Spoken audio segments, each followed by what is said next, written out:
بتو حراز وصخهم السلطان بتو نصاز توهابكم سلطان بتو فقرز توهابكم سلطان بتو دحنس توهابكم سلطان بتو يقرتاز توهابكم سلطان نصا وصيخم بديابلوس تأثيرنا نر بسيطان تأثيرنا نر عم مقابر وريدنا نر عب سقاي نر عب سدت نر عب طميت نر عب قنق نر عب تمكحت نر عب زنايز عالم زي كوتتات نر زي دحنت زيو تارا دحنت ايكون نغزي ماي صمي كام ستايب نغزي منجرات صمي كام مبلعيب نغزي تጨናኒ كام رغغايب نغزي عريق كام مخداني نغزي طمي كام مغابيب اذا حرنت زيو فصم حرنت حرام وصاخا يتردخان غنا حرا يوصخان ማለት እግዚአብሔር ግን ታይብለና አለው حرا ወጽይኹም ይኹም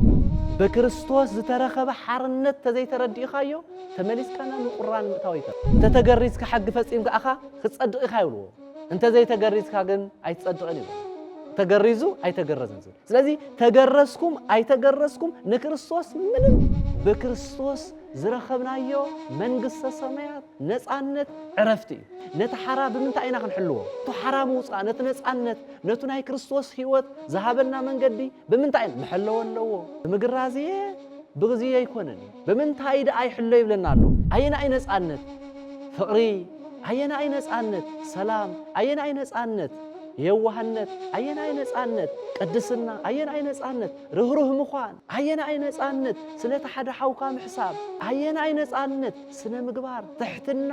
حراز ወጻና እግዚአብሔር ንዘላለም በአጋንንት ከይትተሐዙ ግን ተመለሱ ተጠንቀቁ አስተውዕሉ ትሕት ሕጊ አይኮንኩሙን ተግባር ስጋ ግሁድ እዩ ንሱ ኸዓ ዝሙት ስርቂ ትዕቢት ትምክሕቲ እዩ ሰላም ብጉልበት ለትርከብ سلام بحيلي ده تركب سلام بتمكحت ده تركب سلام أنا يسعر ده تركب سلام يخوه أبلعني تحدى بمنكينت بمكرة بسقاي بسدت بسرقي بتمكحتي بعالم زفت أرو تكنولوجي بزفت أرو حتين من حتينات ده سلام تركب أيقونت أنا نزمر حسيت في أيون تنتلنا أنا نز بوليتيكاي تزيدم سيسيخ نتلنا أنا نخستون تزيد في أيخ نتلنا إذا بمولود ما كابناي كريستوس حرنا إت كريستوس يسوع زوجنا حرنا رسعنا أيوه خوفوا نجار كي تتحسسوا نمنت بفقر نبارو بفقر أنت زيناركم جن أنا بأولس نجاركم الله نبارن كتملسيهم ناو قرنين وين ما ناب إسرائيل كتملسيهم تتأنققوا زين إخزيافير قالي سلزي سلام بأزلا سلام زرك بإخزيافير لنا نملسنا إخزيافير نملسنا بيس كريستوس نملسنا بقدس قالوا نملسنا في حراز وصلنا نخيد بناي كريستوس نملالس بتوناي حرام من قد نملالس بتوناي نصانت من قد نملالس بتوناي هيوت من قد نملالس بتوناي منفس قدوس اندبت هيوت نملالس سلام كبز حالكم فقر كبز حالكم حدنت كبز حالكم كبران حدنت لنا دو اره نرأيو اره نستوعلو እግዚአብሔር ይናገረሎ በደቁ እግዚአብሔር ይናገረሎ በአንደበቱ እግዚአብሔር ይልእኸሎ በሰባት ቅዱስ ቃሉ ይናገረሎ መልእክቱ ይናገረሎ حراز ወጽ ህዝብ ይጠፍእሎ በስመ አብ ወወልድ ወመንፈስ ቅዱስ አሐዱ አምላክ አሜን ጎይታና አምላክና መድኃኒና ኢየሱስ ክርስቶስ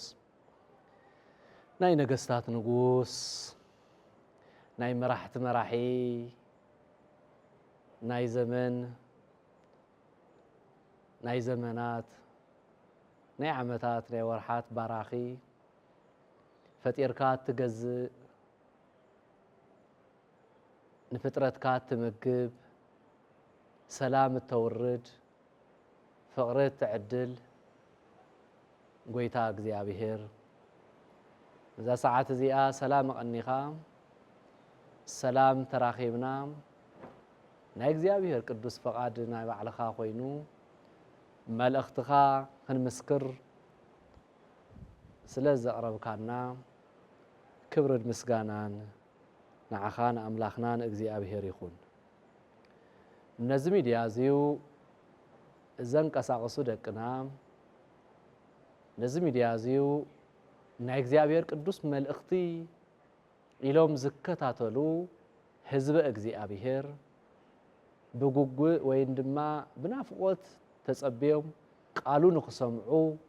قالوا نخبارهو منفس قدوس بركات نخرخو بنافقوت زصبيو زصبيا حزب እግዚአብሔር አቦታት አዴታት መንአሰይ ህፃናት ደቀ አንስትዮ ደቀ ተባዕትዮ ዝዓበኹም ዝናኣስኩም ዝቐረብኩም ዝረሓቅኩም ኣብ ወፃእ ዓዲ ውሽጢ ዓዲ ኩሉ ዘለኹም ደቂ እግዚኣብሔር ከመይ ውዒላትኩም እግዚኣብሔር ኣምላኽና ሕዚ እውን ስርጉት ሚድያ ንህዝቡ ቅዱስ ቃሉ ንኽሰምዕ ንህዝቡ በረከት ንኽረክብ ንህዝቡ ኣስተምህሮ ተግሳጽ ምኽሪ ክረክብ ዝለፍዖን ዝደኽሞን ዘሎ እዚ ሚድያ እዚዩ ዘንቀሳቐሱ ደቅና ዝደፍዕዎን ዝደኽምዎን ዘለው ዋግኦም ካብ እግዚኣብሔር እሞ እግዚኣብሔር ዋግኦም ንኽህቦም በረከት ንኽዕድሎም ኩልና ክንጽልየሎም ይግባእ በዛ ዓለም እዚዩ ስጋ ብዝደልዮ ድማ ምሕጋዝ ምጥንኻር ጠንኪሮም ክሰርሑ ምእንቲ መልዓዓል ሞራል ሓቦም ድማ ነቱ ሚድያ ክንሕግዞ ይግባአና ንምንታይ ቃሉ ናብ ዓለም ክበጽሕ ምእንቲ ንምንታይ መልእኽቲ እግዚኣብሔር መልእኽቲ መድሓኒና ኢየሱስ ክርስቶስ ናብ ዓለም ኩሉ ንኽበጽሕ ምእንቲ ሞራልን ሓገዝን የድልይ ይግባእ እውን እዩ እሞ ክቡራንን ክቡራትን እግዚአብሔር አምላክና ለማዓንቲ እንሕልፎ መልእኽቲ እግዚአብሔር አስተምህሮ እግዚአብሔር ካፍቲ ቅዱስ ቃሉ ሓደ መልዓል ገርና ከምቱ ልምድና ክንመኻኸር ኢና ርእስና ናይ ለማዓንቲ ናይ ትምህርትና ርእሲ ኣብ ቅዱስ ጳውሎስ መልእኽቲ ንናይ ገላትያ ሰባት በወቅቱ ነቶም ናይ ገላትያ ሰባት ንዘለዓለም ንኹሉ ዓለም ንሕዚ ድማ ነዝሎም ማዓንቲ ነዚ ሚድያ እዚዩ ንንከታተል ንኹሊህና ኣብ ገላትያ ምዕራፍ 5 ቁጽሪ 1 ምዕራፍ 5 ቁጽሪ 1 እስካብ መጨረሻ ምዕራፍ 6 በደንብ ገርና ክነንቦ እንዳጋበዝኩ ኣብ ቁጽሪ 1 ዘሎ መልዓል ገርና ክንመኻኸር ኢና ንስውን ቃሉ ከምዚ ይብል በክርስቶስ ዝርከብ ሓርነት በክርስቶስ ዝርከብ ሓርነት በአምላኽና እንረኽቦ ሓራ ማለት እንታይ ማለት እዩ ነፃነት ሓራ ማለት እንታይ እዩ ዲሞክራሲነት ሓራ ማለት እንታይ እዩ እቱ እግዚአብሔር ዝሃበካ ስልጣን ፍልጠት ዕድመ ጥዕና ማንም አዛዝ ዘይብልካ ማንም በኃይል ክረግጸካ ብዘይብሉ ማንም በኃይል ከጥቃዓካ ብዘይብሉ ማንም አነ ክገዝአካ ኢሉ ኣብ ትሕቲኡ ክረግጸካ ንዝደሊ ዘይፈቅድ ናይ እግዚአብሔር ሓራ ስለዚ እዚ ርእሲ እዚዩ ዓብይ ርእሲ እዩ ሓርነት በክርስቶስ ዝርከብ ሓርነት በክርስቶስ እንረኽቦ ነፃነት ማንም ሰብ እግዚአብሔር ብዝሃወሉ ቦና ሓሲቡ ብናይ ክርስቶስ መንገዲ ብናይ አምላኽና ስርዓት ብናይ መለኮታዊ እግዚአብሔር ፈጣሪና ትእዛዝ ክነብር ነፃነት መውፃእ ማለት እዩ ካሊእ መንገዲ ዝርእሱ ነፃነት እንካብ ዲያብሎስ ምልቃቅ እንካብ ሰይጣን ምልቃቅ እንካብ ትንሣኤ ዘይብሉ ሞት ምልቃቅ እንካብ ንስሐ ዘይብሉ ኃጢአት ውድቀት ምልቃቅ ነፃነት ሓርነት በክርስቶስ ዝርከብ ሓርነት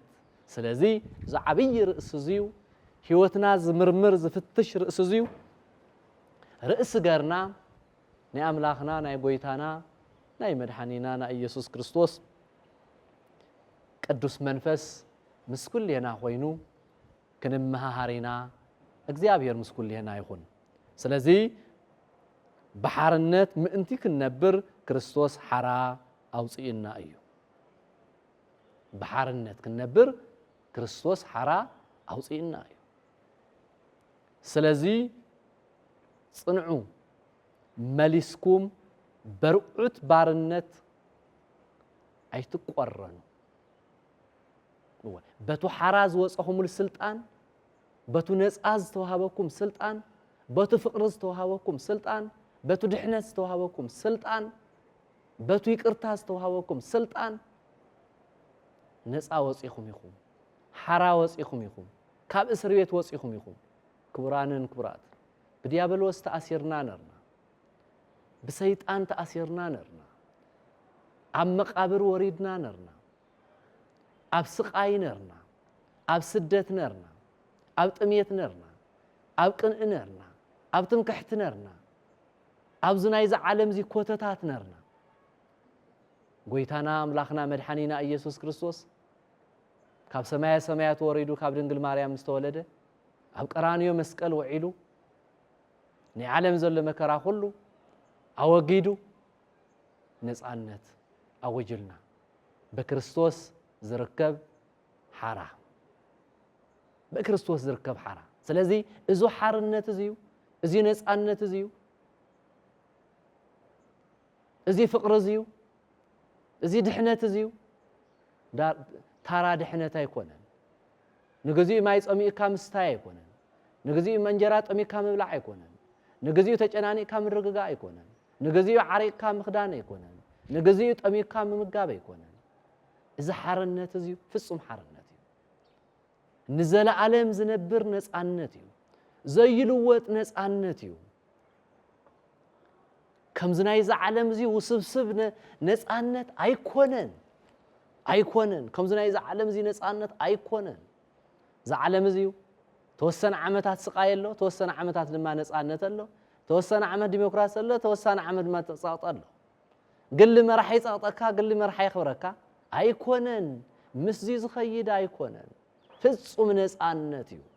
فتصم كابديابلوس تلاقنا له فتصم كحات يستحسبنا له فتصم ማንነትና ዝነገሰሉ ነፃ ዝወፀሉ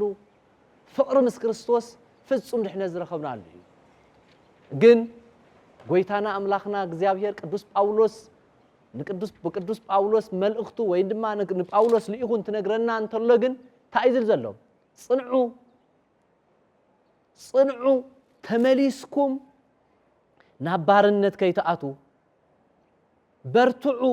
ባርነት ከይትቆራኑ ዳግም እስር ቤት ከይተኣቱ ዳግም ናብ መከራ ከይትወድቁ ዳግም ናብ ዲያብሎስ ከይትመለሱ ምኽንያቱ እዚዩ እንድሕር ዘይተረዲኡካ እንድሕር ዘይሓሊኻዮ እንድሕር ትናጽነት ተዘይኽቢርካዮ እንድሕር ተሓራን ተዘይተረዲኡካ እንድሕር ነፃነትካ ንሓራም ውፃእኻ እንድሕር ዘይተረዲእኻ ናብ እስር ቤት ምምላስካ ይተርፍን ናብ መከራ ምምላስካ ይተርፍን ምኽንያቱ እቱ ሓራ ዘውፃእካ ኢየሱስ ክርስቶስ እንተ ዘይተረዲእኻዮ እቱ ሓራ ዘውፃእካ ኣብ ቀራንዮ መስቀል ዝወዓለ ኣምላኽ እንተ ዘይተረዲእኻዮ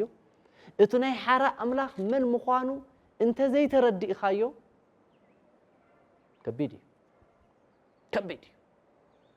ብልምድ እንድሕር ትነብር ኮንካ ተወሊድካ ስስካብ ተሓልፍ ስኢልካ ዓለም ዝደልዮ እንድሕር ትንቀሳቐስ ኮንካ ስጋኻ ዝደልዮ እንዳፈጸምካ ትነብር ተኾንካ ብስጋኻ ትምራሕ እንተዘይኮንካ ብመንፈስ ቅዱስ ተዘይተመሪሕካ ናይ መንፈስ ቅዱስ ህይወትነት እንተ ዘይተረዲእኻ ነፃነትካ ነይተረዳእኻን ሓራ ምውፃእኻ ይተረዳእኻን ገና ሓራ ይወፃእኻን ማለት እዩ እግዚአብሔር ግን እንታይ ይብለና ኣሎ ሓራ ወፂኹም ኢኹም ነፃ ወፂኹም ኢኹም ናይ ነፃነት ኣዋጅ ተኣውጅልኩም እዩ ናይ ብርሃን ኣዋጅ ተኣውጅልኩም እዩ ምኽንያቱ ካልኣይ ከይትምለሱ ተጠንቀቁ ይብለሎ ካልኣይ ከይትምለሱ ተጠንቀቁ ናብ ባርነት ከይትመፁ ተጠንቀቁ በርትዑ ባርነት ኣይትቆራኑ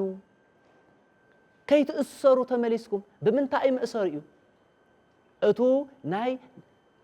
በክርስቶስ ዝተረኸበ ሓርነት ተዘይተረዲእኻዮ ተመሊስካ ናብ ምቁራን ምእታው አይተርፍን ተመሊስካ ናብ ሕማቅ ሙዳቅ አይተርፍን ተመሊስካ ናብ ጭቃ ሙዳቅ አይተርፍን ስለዚ ከይትወድቁ ናብ እስር ቤት ከይትመለሱ ይብለና ኣሎ እነሆ አነ ጳውሎስ እነግረኩም ኣለኹ ደቀይ እሕዋተይ አሓተይ አነ ጳውሎስ ናይ ክርስቶስ ኢየሱስ መልእክተኛ ዝኾንኩ ናይ ፈጣሪ መልእክተኛ ዝኾንኩ አነ ጳውሎስ ሓውኩም ይነግረኩም ኣለኹ አነ ጳውሎስ እነግረኩም ኣለኹ እንተ ተገረስኩም ክርስቶስ ፈጽሞ አይጠቅመኩምን እዩ ኩሉ እቲ ተገረዘ ሰብ ከዓ ነቲ ሕጊ ብምልኡ ክፍጽም ግቡእ ከም ዝኾነ ደጊመ እምስክር ኣለኹ አንቱም ሕጊ ብምፍጻም ክትጸድቁ እትደልዩ ካብ ክርስቶስ ተፈሊኹም ኢኹም ኣብዚ ዘሎ ተዓብይ ቃል ምኽንያቱ በቲ ዘመን ንሱ ዝተፈላለየ ሕግታት ሰባት ዝፈጠርዎ ሕግ ነርእዩ ዝተፈላለየ ናይ ዓዲ ልምድታት ነርእዩ ዝተፈላለየ ባህልታት ነርእዩ ዝተፈላለየ ሕግታት ሰባት በብዘመኑ እንዳተለዋወጠ ዝመጽእ ሕግታት በብዘመኑ ዝመጽእ ዘይግባእ ዘይጠቅም ስርዓታት ነርእዩ እቱ በክርስቶስ ዝተረኸበ ሓርነት እንዳረት ዘይተረድኡ ሰባት ንዑ ይርእዩ ስለዝነበሩ ንዑ ይከታተሉ ስለዝነበሩ ካፍቶም ብዙሓት ናይ ዓለም ልምድታት ነቱ ናይ ጽድቅ መንገዲ ዘዳኽሙ ዝነበሩ ነቱ ናይ ክርስቶስ ኢየሱስ መንገዲ በእውነት ከይምስከር በእውነት ከይኽየድ በእውነት ዘን ዕንቅፉ ዝነበሩ በቱ ትክክል መንገዲ በክርስቶስ ዝተረኸበ ሓርነት ዝተረድኦም ይኹን ዘይተረድኦም ብተንኮል ይኹን ብኽፍኣት ብናይ ባዕልቶም ናይ ርእሶም ናይ ግሎም ጥቕሚ ያጥቕሚ ይኹን ብተፈላለየ ብናይ ባዕሎም ክብሪ ንምሕላው ብናይ ባዕሎም ስልጣን ብምሕላው ብናይ ባዕሎም ማንነት ሕጊ ክብርታት ንምሕላው ኢሎም ሰባት ዝፈጥርዎ ዝነበሩ ስርዓታት ነሩ ሓደ ናይ ኦሪት ሕጊ ዝነበረ ካብቶም ብዙሓት ስርዓታት ዝተገረዘን ዘይተገረዘን ግርዙን ዘይግርዙን ዝብል ነሩ እንተ ተገሪዝካ ሕጊ ፈጺምካ ኣኻ ክትጸድቕ ኢኻ ይብልዎ እንተ ዘይተገሪዝካ ግን ኣይትጸድቕን ይብሉ ቅዱስ ጳውሎስ ግን እነግረኩም ኣለኹ ዳግም ናብ እስር ቤት ኣይትእተው ታፍቶም ሓደ ናብ እስር ቤት ዝመልስ ታፍቶም ሓደ ናብ ናይ ዲያብሎስ መንገዲ ናብ ጸልማት ዝመልስ ሓደ ዝይነሩ እንታይ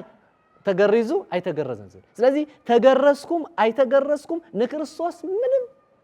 ንኢየሱስ ክርስቶስ እዚ ስርዓት እዚ ምንም ንጽድቅን በረከትን ዝጠቅመኩም ኣይኮነን በክርስቶስ ሓራወጽኹም ኢኹም በክርስቶስ ካብዚ ኩለይ ስርዓታት ጠማሚሩ ዝሓዘኩም ኩሉ ናፃ አውጽኢኩም ኢየሱስ ክርስቶስ አነ ጳውሎስ እነግረኩም ኣለኹ ዝተገረዘን ዘይተገረዘን ዝብል የለን ኩሉ ናይ ኢየሱስ ክርስቶስ እዩ ኩሉ በክርስቶስ ኢየሱስ ጸላእ ነፃ አውጽኢ እዩ ነፃነቱ እውጅል እዩ በነፃነት ወጽዩ ክርስቶስ ፈጽሙ አይጠቅመኩምን እዩ ኩሉ እቲ ዝግረዝ ሰብ ኮነ እቲ ዘይግረዝ ብምሉኡ ክፍጽም ግቡእ ድዩ ደጊመ ምስክር ኣለኹ ይብለሎ ደጊመ ምስክር ኣለኹ አንቱም ሕጊ በፍጹም بحق تصدقوا التداليو كاب كريستوس تفليكم يخوم كاب كريستوس تفليكم يخوم كاب كريستوس مفلاي كبيديو سلازي انتهي مالتي يزيو نصانته ما يتردؤون ونص موصو ما يتردؤون يو قاليهم دما تردئوا من دحلوه ريهم من دحلو تردئوا من دحلوه بتعبيد بتمكحتي بخفاءات بمنقينت አፍትናይ ዘላለም እስር ቤት ይነብሩ ነሮም አፍትናይ ዘላለም መከራ ይነብሩ ነሮም ንሱ ናፍትናይ መከራ ዝኸይድ እዩ ካብ ጸጋ ኸዓ ወዲኩም ኢኹም ካብቲ ተዋህበኩም ጸጋው እንታይ ወዲኩም ኢኹም ታይቶ ሃይብና ነፃነት ታይቶ ሃይብና ክብሪ ታይቶ ሃይብና ህይወት ታይቶ ሃይብና ሰላም ታይቶ ሃይብና በክርስቶስ ዝረኸብናዮ መንግስተ ሰማያት ነፃነት ዕረፍቲ ስለዚህ እንታይ ይብለናል ካፍቱ ተዋህበኩም ጸጋ ይብለናል ካፍቱ ተዋህበኩም ጸጋ ኸዓ ወዲኩም ይኹም ንሕና ግና በመንፈስ ቅዱስ በእምነት ክንጸድቅ ተስፋ ገርና ንጽበለና ካብቶ ተዋህበኩም ጸጋ እግዚአብሔር አምላኽና ካብቶ ተዋህብናዮ ጸጋ ምሕዳግ ይቅራ ይበለልና ካብቶ ተዋህብናዮ በረከት ምሕዳግ እግዚአብሔር የድሕነና ካብቶ ተዋህብናዮ በረከት ምንጣቅ ንፍጥረት ኩሉ የድሕኖ ስለዚህ ንሕና ግን ብመንፈስ ቅዱስ ትዝረኸብናዮ ጸጋ ሒዝና ብመንፈስ ቅዱስን ብእምነትን ክንጸድቕ ተስፋ ገርና ንጽበለና ኣብ ኢየሱስ ክርስቶስ ኮይና እታ በፍቅሪ እትሰርሕ እምነት እምበር ብምግራዝ ኮነ ዘይምግራዝ ጥቕሚ የብሉንሞ የብሉን ንሱ ምንም ክጠቕመና ይኽእልን ምክንያቱ እዩ ኣነ ጳውሎስ ነግረኩም ኣለኹ ንምንታይ በክርስቶስ ዝርከብ ሓርነት ነፃ ወፂና ኢና በኢየሱስ ክርስቶስ እዩ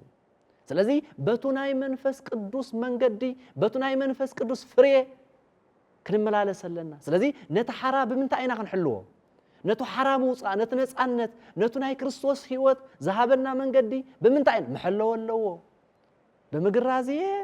ብግዚየ ይኮነን ብምንታይ ዳ ኣይሕሎ ይብለና ኣሎ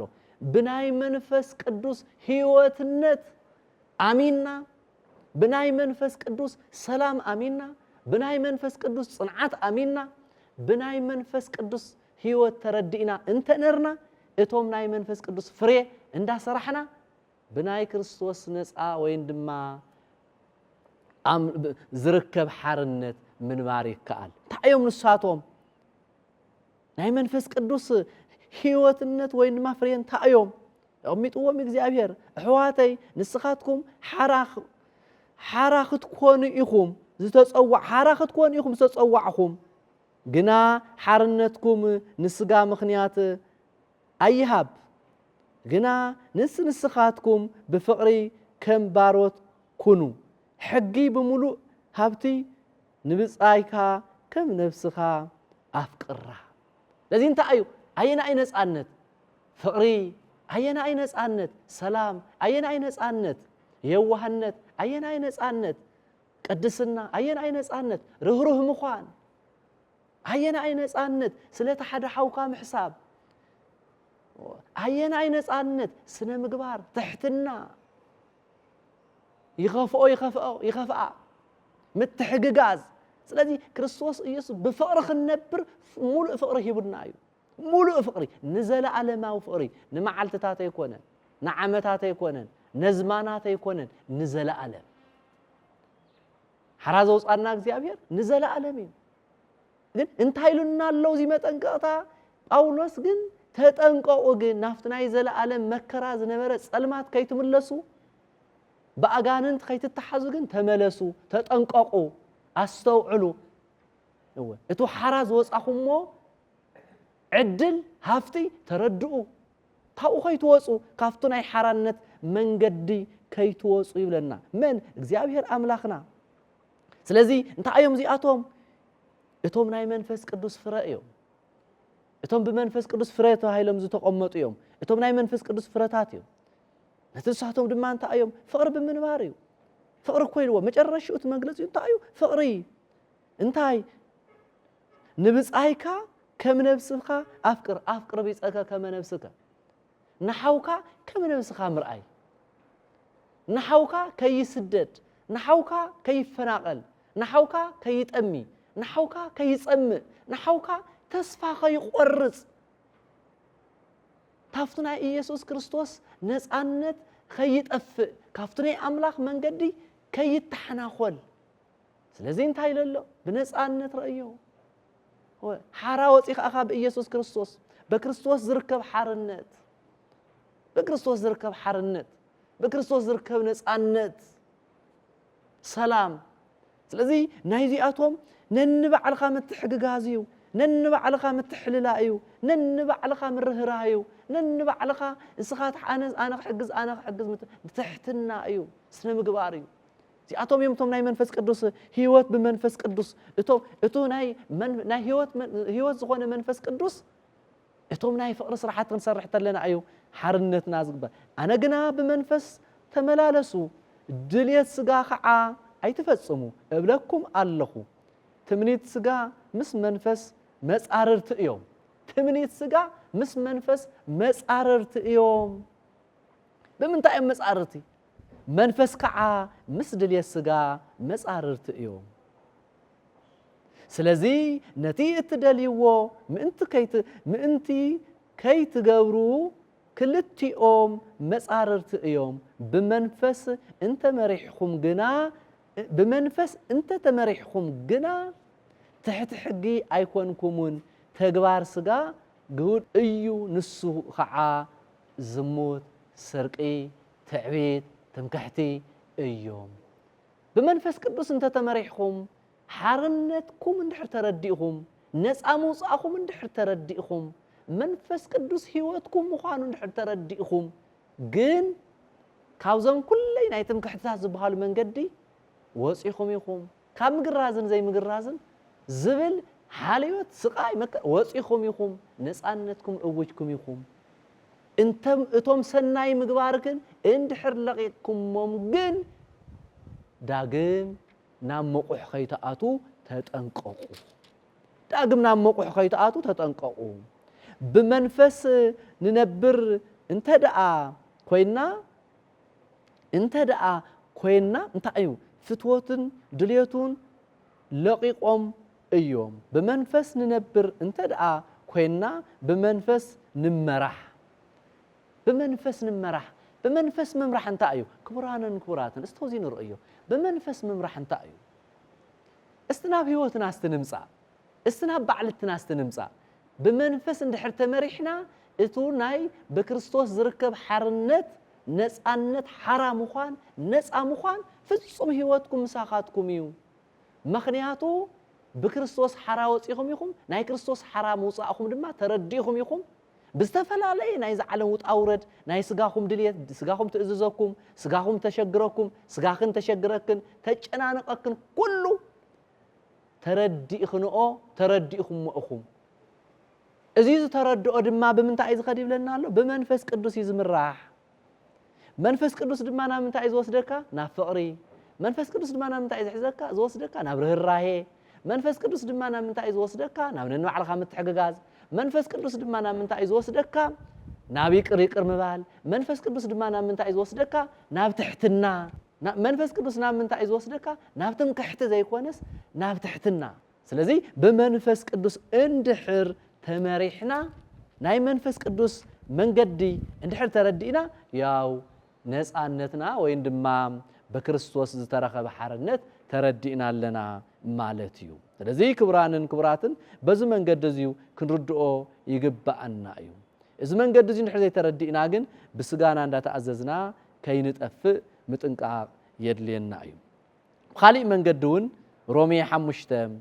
قصر حدا نريد تلناون كم زيرو ونركب سلامة بهذا እግዚአብሔር በእግዚእነ ኢየሱስ ክርስቶስ ونركب سلامة سلام بمن يتركب سلام بقلوت لا تركب سلام بحيل لا تركب سلام بتمكحت لا تركب هو سلام انا يسعر لا تركب سلام يخون أبلعلت حدا حنتي بمنقينت بمكرة بسقاي بسدت بسرقي بتمكحتي بعالم زفطرو تكنولوجي بزفطرو حصين من حصينات ده سلام تركب ايكونتم ايتركب مخنياتو قالو يزبلنا زلو قالو يزنغرنا زلو سباته يكونن زنغرونا زلو قالو بعلو ينغرنا الله سلام زركب باغزيابير ونركب سلامه بهاب اغزيابير باغزينا ኢየሱስ ክርስቶስ ለምንታይ መጀመሪያውን حرازو ጻና እግዚአብሔር حزون كندحن نخيل انت خوينا سلام كنبر ندل انت خوينا سلام ندل يا انت خوينا سلام كاب እግዚአብሔር يا نمنتاي እግዚአብሔር سلام بخمي منقدي مجمرياون سلام عالم تحويخا عالم صلميتا عالم ناي طرنت خوينا عالم بጭንቅነራ سلام زغبرا እግዚአብሔር بኢየሱስ ክርስቶስ هنا سلام يرخينا بأملاخنا اينا سلام تأوجنا حارنت بكريستوس زركب حارنت رأسنا بكريستوس زركب حارنت نصانت بكريستوس ስለዚህ ሰላም ንምንታይ ግን ይሉና አለ አው ይኹን አስተውዕለለና ንምንታይ ዳአና ንሽግርና አተለና ይሄው መልሱልና አብ ጳውሎስ እኮ ነገሩና አነ ይነግረኩም አለኹ ናብ እስር ቤት ናፍቱ ዝነበርኩሞ መከራ ናብ ዲያብሎስ ከይትወድቁ ከይትምለሱ ተጠንቀቁ መዓዘ ኢና ንምለስ ሓራናይ ክርስቶስ ናይ ኢየሱስ ክርስቶስ ሓርነት ንርስዖ እንታይ እዩ ሰላም እንትንርስዓ ትሕትና እንትንርስዓ ይቅርታ እንትንርስዓ ትዕቢት እንትንርስዓ እንታብ ትዕቢት ናብ ትዕቢት ንምንታይ ናብ ትዕቢት እንትንኣቱ ናብ ትምክሕት እንትንኣቱ ካብ ኣነ ይበልጽ እንትንኣቱ ኣነ ይስዕር እንትንብል ተለና ኣነ ክሽወም ክንብል ተለና ኣነ ክመራሕ ክንብል ተለና ዝሓስክዋ ስልጣነ ይንለቅን ክንብል ተለና ኣነ ሰበይ ቀርብን ክንብል ተለና ኣነ ነዝ መራሕቲ ተዘይጥፊኡ እየ ክንብል ተለና ኣነ ነዝ ፖለቲካዊ ተዘይደምሲሶ እየ ክንብል ተለና ኣነ ንክስቶን ተዘይጥፊኡ እየ ክንብል ተለና እዚ ብሙሉእ ድማ ካብ ናይ ክርስቶስ ሓርነት እቲ ክርስቶስ ኢየሱስ ዘውፀና ሓርነት ረሲዕናዮ እቲ ብክርስቶስ ዝረኸብናዮ ነፃነት ረሲዕናዮ ረሲዕኹሞ ይብለና ኣሎ ረሲዕኹሞ ሰላም ትርከብ ብእግዚአብሔር እያ ነፃነት ብእግዚአብሔር እያ ምክንያቱ ፍቅሪ እግዚአብሔር እዩ ሰላም እግዚአብሔር እዩ ከይትምለሱ ሰይጣን ከየታለለኩም ተመሊስኩም ነንባዕልትኩም ከይትበኣሱ ነንባዕልትኩም ከይትጻልኡ ነንባዕልትኩም ከይትፈላለዩ ነንባዕልትኩም ከይትፈኻኸሩ ነንባዕልትኩም خفوا ነገር ከይትተሓሳሰቡ ንምንታይ ብፍቅሪ ንበሩ ብፍቅሪ እንተዘይነርኩም ግን ኣነ ጳውሎስ ነግረኩም ኣለኹ ናብ ባርነት ክትምለሱ ኢኹም ናብ ቁርኝነት ወይ ድማ ናብ እስር ቤት ክትምለሱ ኢኹም ተጠንቀቁ እዚ ናይ እግዚአብሔር ቃል እዩ ክቡራንን ክቡራትን እዚ ናይ እግዚአብሔር ሞደሻ እዩ እዚ ናይ እግዚአብሔር ሞደሻ እዩ እዚ ናይ እግዚአብሔር ማይ ጸሎት እዩ እዚ ናይ እግዚአብሔር መድኃኒት እዩ እዚ ናይ እግዚአብሔር ቃል እዩ እዚ ናይ እግዚአብሔር ገሳጺ መሃሪ ዝኾነ ቅዱስ ቃል እዩ ስለዚህ ሰላም በቢኣ ዘላ ሰላም በቢኣ ኸይዳ ዘላ ስለዚህ ሰላም ዝርከብ እግዚአብሔር ይለና ንመለስ ናብ እግዚአብሔር ንመለስ ናብ ኢየሱስ ክርስቶስ ንመለስ ናብ ቅዱስ ቃሉ ንመለስ ናብቲ ሓራ ዘውፃና ንኺድ ብናይ ክርስቶስ ንመላለስ በቱ ናይ ሓራ መንገዲ ንመላለስ በቱ ናይ ነፃነት መንገዲ ንመላለስ በቱ ናይ ህይወት መንገዲ ንመላለስ በቱ ናይ መንፈስ ቅዱስ አንደበትን ህይወትን ንመላለስ እዚ በቱ ናይ መንፈስ ቅዱስ ህይወት ይብለናል ህይወት በመንፈስ ቅዱስ ህይወት ትነብር በመንፈስ ቅዱስ ያ ህይወት ትቅጽል በመንፈስ ቅዱስ ያ ሰላም ትነብር መንፈስ እንትህልው ማእኸልካ እዩ ሓድነት እንትህልው ማእኸልካ እዩ ካሊእ ግን ናይዛ ዓለም እዚ መከራ እዩ ናይዛ ዓለም እዚ ቁልውሉ እዩ ዓለም ዝፈጠረ እዩ ኩሉ ካሊእ ግን ስለዚ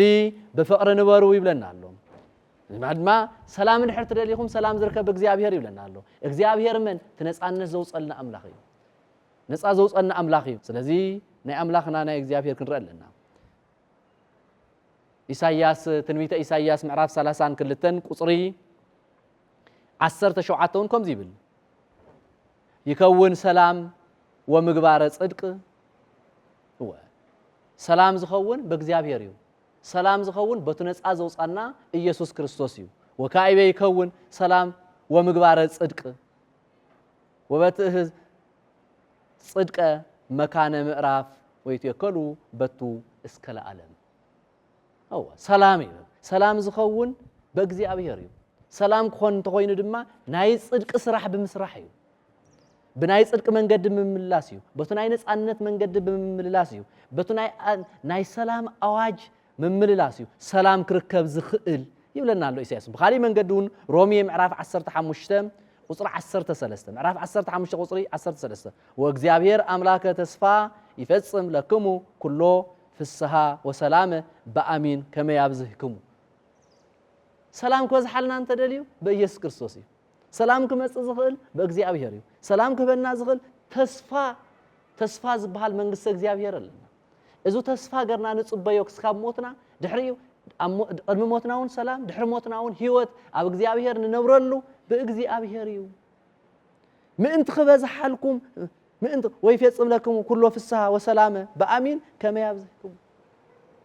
ሰላም ክበዝሓልኩም ፍቅሪ ክበዝሓልኩም ሓድነት ክበዝሓልኩም ክቡራንን ክቡራትን ሓድነት ኣለና ዶ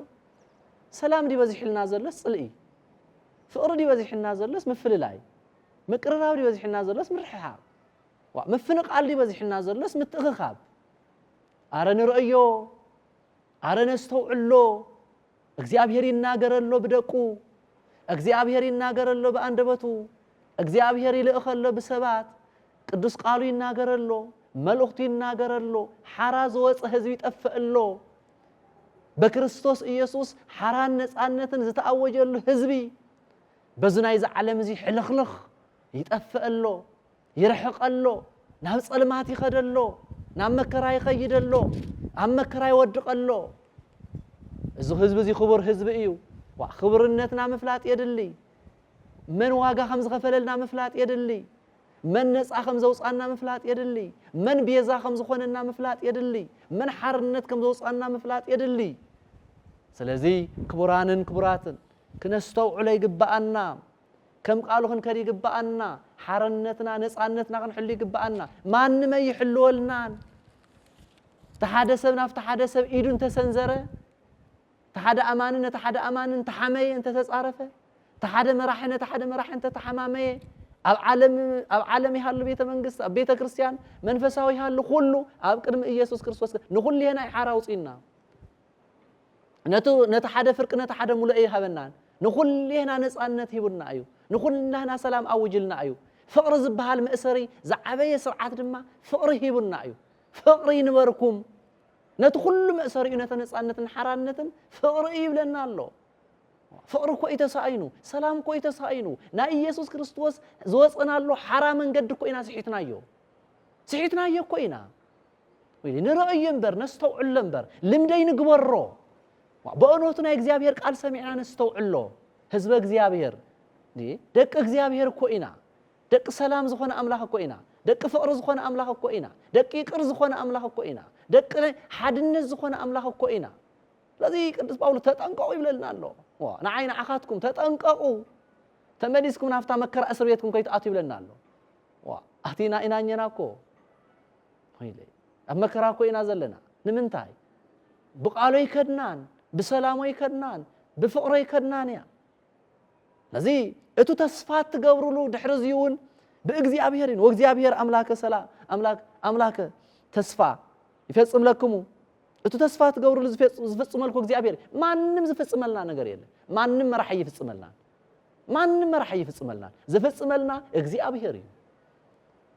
ሰላም ዝህበና እግዚአብሔር እዩ ሰላማውያን ግን ንኹን ናይ ሰላም ሰባት ንኹን ናይ ፍቅሪ ሰላም ንኹን ነንባዕለትና ንቀራረብ ነንባዕለትና ንተሓጋገዝ ድሕሪ ናይ ሰላም ጎይታ እግዚአብሔር ምሳና ይነብር እቲ ህይወት ዝኾነ መንፈስ ቅዱስ ምሳና ይነብር ህይወትና ይባርኾ ሰላምና ይብዛሓልና ሰላም ክበዛሓልኩም እንቲ ፍቅሪ ይንበርኩም ይብለና ኣሎ እዚ ብኻሊእ መንገዱን ምዕራፍ 6 ቁጽር 10 23 ናይ ጳውሎስ መልእኽቲ ሮሜ 6 23 እስመ ተግባርሰ ለኃጢአት ወረብሃ ዚአሃ ሞት ወጸጋ እግዚአብሔርሰ ህይወት ዘለዓለም ክቡራንን ክቡራትን ናይ እግዚአብሔር ጸጋ ናይ ዘዓለም ዚ ረብሓ እንታይ ይብለና ኣሎ ሞት ናይ ኃጢአት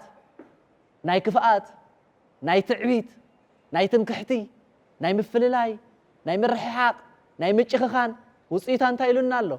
ሞት ይሉና ናይ ዚኣ ውጽኢታ ይሉና ኣሎ ሞት ናይ እግዚአብሔር ጸጋኸ ናይ ርህራሄኸ ናይ ፍቅርኸ ናይ ሓድነትከ እቱ ናይ እግዚአብሔር ነፃነት ዝኣወጀልና መንገዲ ተኸቲልካ ናይ ምኻድከ እንታይ ይብለና ኣሎ ወእግዚአብሔርሰ ህይወት ዘለዓለም በእግዚእነ ኢየሱስ ክርስቶስ ናይ ዘለዓለም ህይወት ይበኩም ኣብ መንግስቲ እግዚአብሔር ትነብሩ ኣብ ፍቅሪ ዘለዎ ኣምላኽ ትነብሩ ኣብ ናይ ገዛ እግዚአብሔር ትነብሩ ሕዝውን እግዚአብሔር ምሳኻትኩም እዩ ጽባሕውን ዘለዓለም ምሳኻትኩም እዩ ኣብ ንዘለዓለም ድማ ኣብ ገዝኡ ትነብሩ ንዘለዓለም ኣብ ገዝኡ ክትነብሩ እዩ ብስራት ዘበሰረኩም ናይ ነፃነት ብስራት ናይ ሰላም ብስራት ናይ ህይወት ብስራት ባዕሉ ክርስቶስ ኢየሱስ ኣብ መከራ መስቀል ኣሳውንተ መስቀል ተሸኪሙ ዘድሓነኩም ነፃነት ዘአወጀልኩም ፍጹም ሰላም ንዘለዓለም ብርሃን ዝገበረልኩም መከራኩም ዝተሸከመልኩም እዚ በመልኡ ንዘለዓለም ይብለና ንዘለዓለም ድሕነት እዩ ንዘለዓለም ንስካብ ኣብዚ መከራ ስካብ ግዜና ስካብ ዘመንና ስካብ ንእስነትና ይኮነን ንዘለዓለም በእግዚእነ ኢየሱስ ክርስቶስ ንዘለዓለም ህይወት ንዘለዓለም ስለዚህ ንዘለዓለም በህይወት ክንነብር ንዘለዓለም በነፃነት ክንነብር ነፃነትና ምሕላው የድልየና ዝተወሃበና ነፃነት ምፍላጥ የድልየና ዝተገበረልና ውልየታ ዝተወዓለልና ውልየታ በአምላኽና በእግዚአብሔር ኢየሱስ ክርስቶስ ምፍላጥ የድልየና ክቡራንን ክቡራትን ዝዓበኹም ዝነኣስኩም መንኣሰይ ደቀይ ዓበይቲ ወለዲ ኩልየኹም መራሕቲ ኩልየና ናይ እግዚአብሔር ውልየታ ምፍላጥ የድልየና ናይ እግዚአብሔር ውዕለታ ክንርዳእ ይግባአና በክርስቶስ ዝተረኸበ ዝርከብ ሓራነት በኢየሱስ ክርስቶስ እንረኽቦ ነፃነት ወይ ድማ ንረኽቦ ዝርከብ ሓራነት ነፃነት ሓርነት ምውፃእ ነፃ ምውፃእ ስለዚ እግዚአብሔር አምላኽና ንኹልህና በእውነቱ ዘስተውዕል አእምሮ ይሃበና ዘስተውዕል አእምሮ ይሃበና አእምሮ እንዲ ኸሊእና ዘሎ ምስተውዓል እንዲ አብይና ዘሎ ዝተዋሃበና ጸጋ ምፍላጥ እንዲ አብይና ዘሎ ዝተዋዓለልና ውዕለታ ናይ አምላኽና ናይ እግዚአብሔር እንዲና ረሲዕና ዘለና እንተ ዘይንርስዖ ፍቕረይ መርሓቀን እንተ ዘይንርስዖ ምትሕግጋዘይ መርሓቀን እንተ ዘይንርስዖ ነንባዕልትና ብኹፉዕ ዓይነይ መተረኣና እንተ ዘይንርስዖ ተለዋዋጥ ባህርያት ኣይመነበረና እንተ ዘይንርስዖ እቲ ሓደ ብትርእሲ ሓደ እቲ ሓደ ብርእሲ ሓደ ብጸላኢ ዓይን ኣይመተረኣና ውዕለታ ናይ እግዚአብሔር ረሲዕና ኣለና ንመለስ ከምቲ ቅዱስ ጳውሎስ ዝበሎ ንመለስ ኣነ ግን እነግረኩም ኣለኹ ውዕለታ ናይ እግዚአብሔር ረሲዕኩም ነፃነትኩም ረሲዕኩም ናብ እስር ቤት ከይትምለሱ ተጠንቀቁ ይብለና ኣሎ ተጠንቀቁ ይብለና ኣሎ ስለዚ አእምሩ እንከ ሃዊነ ከመ በእንቲአሁ ይትሃደግ ለክሙ ኃጢአተክሙ ዘአሰፈወክሙ ቅዱስ ሉቃስ ዝጸሓፎ ንሐዋርያት ስራሕ ምዕራፍ 13 ቁጽር 28 ሳብ 32 ዝተዋሃበኩም አእምሩ ማለት እንታይ ማለት ፍለጡ ማለት እዩ ተረድኡ ማለት እዩ እሕዋተይ አሓተይ ደቀይ ዝተዋሃበኩም ጸጋ ተረድኡ ከመ በእንቲአሁ ይትሃደግ ምእንታኻትኩም ኢሉ ክርስቶስ ኣብ ቀራንዮ ውዒሉ መቃብር ወሪዱ ዝኸፈለልኩም ውዕለታ ተረድኡ እሕዋተይ ይብለና ኣሎ ቅዱስ ሉቃስ ተረድኡ ኃጢአትኩም ክድምስስ ዝወዓለልኩም ወልየታ ውዕለታ ተረድኡ ይብለና ኣሎ ስለዚ ክቡራንን ክቡራትን ጎይታና አምላኽና እግዚአብሔር ንኹልህና መድኃኒ ዓለም ኢየሱስ ክርስቶስ ይሓግዘና ሰላሙን ይሃበና ካብ ጉንደ መንፈስ ቅዱስ አይፍለየና እንካፍቱ ጽላል ናይ አምላኽና አየርሐቀና رحقنا زلنا نجارات كل يملسلنا فقرن سلام يهابنا أبعدنا سلام يوردلنا حزبنا سلام كركب صدقن بركاتن كركب صدقن بركاتن بإيسوس كريستوس سلازخانة سلام نصانتن زوصنالو بإيسوس كريستوس سلازخانة بناي بعلتنا مغبار كاي نودق بناي بعلتنا مغبار كاي نطفئ بناي بعلتنا مغبار صلمات مكرا كاي يرخبنا ግን ኃይለ እግዚአብሔር ምስኩል ይሄና ይሁን ህይወት ዝሆነ መንፈስ ቅዱስ ምስኩል ይሄና ይሁን سلام نعدنا فقرن حدنتن هزبنا نعلم كل يقرتا محرت يهبنا سلام يبزحلنا سلام يعدلنا بكريستوس زركب حرنت بكريستوس زركب حرنت نصا زوصانا زدحننا بيزا زخوننا املاخنا ويتانا مدحنينا ኢየሱስ ክርስቶስ حزون ካብ ዘለና መከራ ዓዘቕቲ ካብ ዘለና ሽግር አውጽዩ ሰላም ዝበዝሐሉ ፍቅር ዝበዝሐሉ حدنز نكسلو صدقن بركاتن نحبسلو زمن كغبرلنا ني املاخنا ني እግዚአብሔር ቸርነት ናይ ድንግል ማርያም አማላጅነት ናይ ቅዱሳን መላእክት ጸሎት ምሳይ ምሳኻትኩም ምስኩል ይሄና ይሁን ወስብሃት ለእግዚአብሔር እግዚአብሔር ይባረኩም